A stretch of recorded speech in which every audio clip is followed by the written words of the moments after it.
Hey, how's it going? In today's video I'm going to be showing you how to get your saved Wi-Fi passwords on a macOS.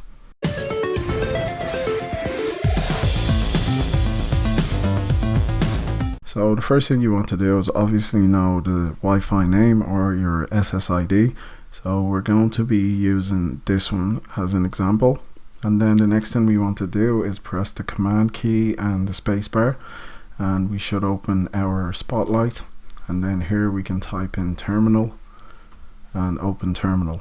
Now the reason why I want you to do this first is because you need to actually locate your Mac's username and not your actual name. So to get this, we're going to say who am I all together, and you can see my username is Kingsley, whereas the name on the Mac is actually my full name. So next what we want to do is command key and space again, and then this time we want to type in keychain access. As you can see, it's the first option, so I'll press enter. Now usually you'll find your credentials for your SSID within login, or you can check in local items or system.